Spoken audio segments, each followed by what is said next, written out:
Purple കൗ എന്ന പ്രശസ്തമായ ഒരു മാർക്കറ്റിംഗ് ബുക്കിൻ്റെ ചെറിയൊരു സമ്മറിയാണ് പറയുന്നത്. ബലം പ്രയോഗിച്ച് വളരാൻ ശ്രമിക്കുന്ന പരമ്പരാഗത മാർക്കറ്റിംഗ് രീതി, അതായത് പരസ്യങ്ങൾ വാങ്ങുക, ഉപഭോക്താക്കളെ നമ്മൾ ഒരു തരത്തിൽ പറഞ്ഞാൽ ശല്യം ചെയ്ത് അവരെ കൊണ്ട് ഉൽപ്പന്നം വാങ്ങിപ്പിക്കുന്നു, വീണ്ടും പരസ്യം കാണിച്ച് നിർബന്ധിച്ച് അവരെ കൊണ്ട് പ്രൊഡക്റ്റ് വാങ്ങിപ്പിക്കുന്നു. ഈ രീതിയിൽ ബ്രാൻഡുകൾ എത്ര നാൾ പരസ്യം ചെയ്ത് മുന്നോട്ട് പോകും? ഈ രീതി തന്നെ അവസാനിപ്പിക്കേണ്ട സമയമായി എന്ന് പറഞ്ഞുകൊണ്ട് ഒരു ആശയം മുന്നോട്ട് വയ്ക്കുന്ന ഒരു പുസ്തകമാണ് പർപ്പിൾ കൗ എന്ന് പറയുന്നത്.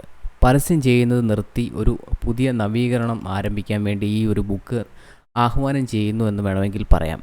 2003 ഈ ബുക്ക് പുറത്തു വരുന്നത്. നമ്മുടെ ബ്രാൻഡ് നിർമ്മിക്കാൻ വേണ്ടി വേണ്ടത് ഒരു വളരെ ശ്രദ്ധേയമായ, അതായത് റിമാർക്കബിൾ ആയിട്ടുള്ള ഒരു ഉൽപ്പന്നം അല്ലെങ്കിൽ സേവനമാണ് എന്നതാണ് ഈ ഒരു ബുക്ക് മുന്നോട്ട് വയ്ക്കുന്ന ആശയം.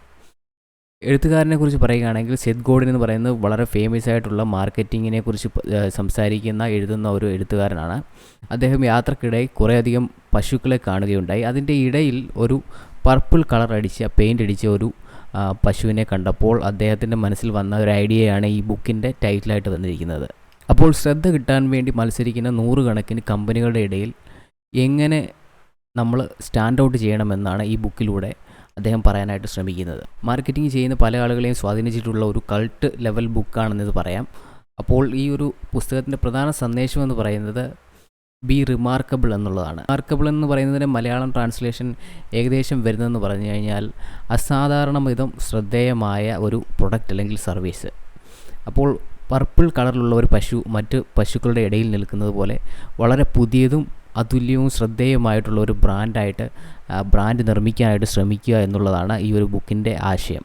അപ്പോൾ പരസ്യങ്ങളുടെ കോലാഹലത്തിനിടയിൽ ആളുകളുടെ ശ്രദ്ധയിൽ വരാൻ ഇതേ ഉള്ളൂ ഇപ്പോൾ ഒരു മാർഗ്ഗം എന്നുള്ള അവസ്ഥയായിട്ട് മാറിയിരിക്കുകയാണ്. അതുപോലെ പരസ്യങ്ങളുടെ കുത്തൊഴുക്കാണ് നടക്കുന്നത്. അതായത് നമ്മുടെ പ്രൊഡക്റ്റ് അല്ലെങ്കിൽ സർവീസ് ഉപയോഗിച്ച് കഴിഞ്ഞാൽ അതിനെക്കുറിച്ച് സംസാരിക്കാതിരിക്കാൻ കസ്റ്റമറിന് സാധിക്കാത്ത അവസ്ഥ വരണം. അപ്പോൾ പ്രൊഡക്റ്റ് ഉപയോഗിച്ചവർക്ക് അതിനെക്കുറിച്ചൊരു 4 പേരോട് പറയാതെ ഉറങ്ങാൻ പറ്റാത്ത അവസ്ഥ വരണം. അതുപോലെ റിമാർക്കബിൾ ആയിട്ടുള്ള ഒരു പ്രൊഡക്റ്റ്. അപ്പോൾ ഇപ്പോഴുള്ള പ്രധാനപ്പെട്ട ബ്രാൻഡുകളെല്ലാം രംഗത്തേക്ക് വന്നത് ഇതുപോലെയുള്ള ഒരു പ്രൊഡക്റ്റ് സർവീസ് കൊണ്ടുവന്നുകൊണ്ടാണ് എന്ന് അദ്ദേഹം വാദിക്കുന്നു. അപ്പോൾ അതിലെ ചില പ്രധാന പോയിന്റുകൾ ഞാൻ പറയാം. നമ്മൾ ആഗ്രഹിക്കുന്ന ഒരു ബെസ്റ്റ് കസ്റ്റമറിൻ്റെ അവരുടെ ആഗ്രഹങ്ങൾ എന്തൊക്കെയായിരിക്കും, അതിൻ്റെ ഒരു ലിസ്റ്റ് ഉണ്ടാക്കിക്കൊണ്ട് തുടങ്ങുക. അതിലവർക്ക് നമുക്ക് സബലീകരിച്ച് കൊടുക്കാൻ സാധിക്കുന്ന കാര്യങ്ങൾ എന്തൊക്കെയാണെന്ന് മനസ്സിലാക്കുക. രണ്ടാമത്, ഇപ്പോൾ ഏറ്റവും ഡിമാൻഡുള്ള പ്രൊഡക്റ്റിനെ അല്ലെങ്കിൽ സർവീസിനെ കുറിച്ച് ആലോചിച്ച് നോക്കുക. അതിൻ്റെ പുറത്ത് ഇനി നമ്മൾ എന്ത് ചെയ്താലാണ് ആ ഒരു പ്രൊഡക്റ്റ് ഇനിയും കൂടുതൽ ആകർഷകമാകുക എന്നുള്ളത് നമ്മൾ ആലോചിക്കുക. അങ്ങനെയുള്ള പ്രൊഡക്റ്റുകൾ ഇറക്കാനായിട്ട് ശ്രമിക്കുക. ആളുകൾ അങ്ങോട്ടും ഇങ്ങോട്ടും പറഞ്ഞ് റെക്കമെൻഡ് ചെയ്യുന്ന രീതിയിലുള്ള പ്രൊഡക്റ്റുകൾ വിൽക്കാൻ വളരെ എളുപ്പമാണ്. അപ്പോൾ എങ്ങനെയാണ് നമ്മുടെ പ്രൊഡക്റ്റിനെ കുറിച്ച് മറ്റുള്ളവർ അങ്ങോട്ടും ഇങ്ങോട്ടും പറയുന്ന രീതിയിലേക്ക് വേർഡ് ഓഫ് മൗത്ത് കൊണ്ടുവരാൻ സാധിക്കുന്നത് എന്ന് നമ്മൾ ആലോചിക്കുക. അത്തരത്തിലുള്ള പ്രൊഡക്റ്റുകൾ ഇറക്കാൻ ശ്രമിക്കുക. ഇപ്പോഴുള്ള പ്രധാന കമ്പനി എന്താണ് ചെയ്യുന്നതെന്ന് നോക്കുക. എന്നിട്ട് അവർ ചെയ്യുന്നതിൻ്റെ നേരെ വിപരീതമായ രീതിയിൽ ബ്രാൻഡ് ചെയ്യുക. പുതിയ ബ്രാൻഡൊക്കെ ആണെങ്കിൽ നമുക്ക് അങ്ങനെ ശ്രമിക്കാവുന്നതാണ്. എല്ലാ ആളുകൾക്കും വിൽക്കാൻ ശ്രമിക്കാതെ വളരെ കുറഞ്ഞ ഒരു ടാർഗറ്റ്, 1, 2 അല്ലെങ്കിൽ 10, 1000, അതാണ് അദ്ദേഹം പറയുന്ന കാര്യം.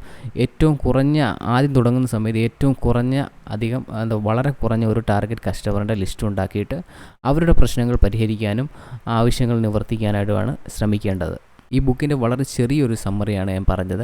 ഇതിൽ പല കാര്യങ്ങളും ഞാൻ ഒഴിവാക്കിയിട്ടുണ്ട്. എന്തായാലും ഈ ഒരു വിഷയത്തെക്കുറിച്ച് കൂടുതൽ അറിയാൻ താല്പര്യമുണ്ടെങ്കിൽ തീർച്ചയായിട്ടും വായിക്കേണ്ട ബുക്കാണ്. മലയാളത്തിലും ഇതിൻ്റെ ബുക്ക് അവൈലബിൾ ആണ്. ഇംഗ്ലീഷ് വേർഷൻ്റെയും മലയാളം വേർഷൻ്റെയും ലിങ്ക് ഞാൻ ഡിസ്ക്രിപ്ഷനിൽ ചേർക്കുന്നതാണ്.